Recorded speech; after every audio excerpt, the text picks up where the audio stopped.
We all know how it goes. You buy bananas with good intentions, but suddenly they're just sitting there, getting more brown by the second. It's time to transform those bananas into magic. That's right. We're turning those bananas into the best banana bread you've ever had. It's moist, sweet, and ridiculously easy to make. In today's video, I'm sharing my favorite tips to make your banana bread next level amazing, using just a few simple ingredients. Let's start. Grab 3 medium-sized ripe bananas. If your bananas aren't quite ripe yet, you can roast them in the oven at 300 degrees Fahrenheit for 10 to 15 minutes to soften and sweeten them quickly. They'll turn black, but they'll be extra sweet inside. Mash them in a large bowl. We're going for a mostly smooth texture, but it's okay if there are a few small chunks left. They'll give the bread a nice bite. If you see any overly large chunks, give them another mash to keep the texture even. Next, we'll add a 1/4 cup or 50 gram of white sugar and 1 cup or 180 gram of brown sugar. The white sugar adds sweetness, while the brown sugar gives a bit of caramel-like richness.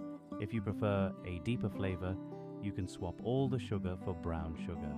It'll add a bit more moisture and that wonderful caramel taste.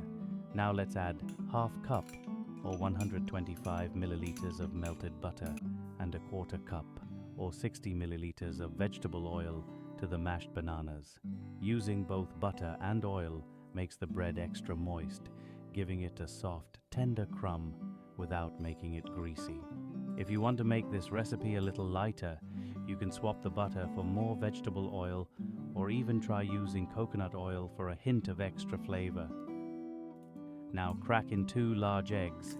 This helps bind the ingredients together and adds structure to our bread. Then add 1/4 cup 60 gram plain yogurt. If you don't have yogurt on hand, you can substitute sour cream or even buttermilk for the same tangy effect.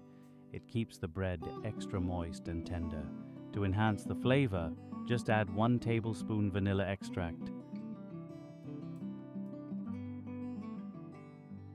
For better rise, a light and airy texture, we are going to add 1 teaspoon baking powder and 3/4 teaspoon baking soda.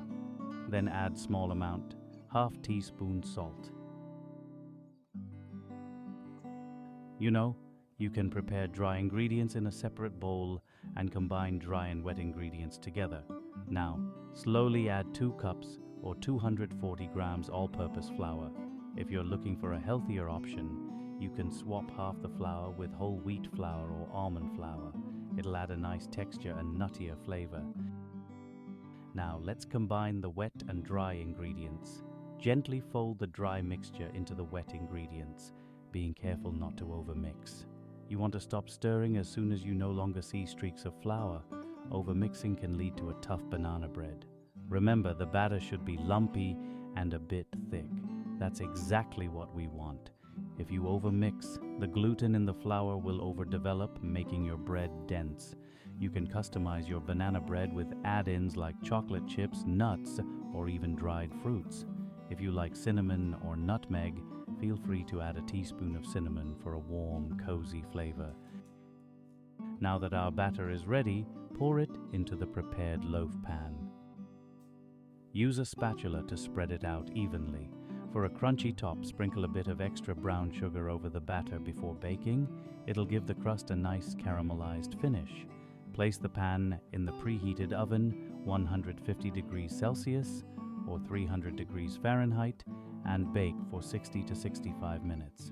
Start checking at the 60-minute mark by inserting a toothpick into the center. It should come out clean or with a few moist crumbs. Once cooled, slice the banana bread and enjoy. It's perfect on its own or with a little butter or honey. If you like, toast a slice and top it with peanut butter or cream cheese for a delicious snack. I hope you give this recipe a try, and when you do, let me know how it turns out. Feel free to get creative. Add some nuts, chocolate chips, or even cinnamon powder. If you enjoyed this video, don't forget to hit the like button and make sure to subscribe for easier, delicious recipes just like this.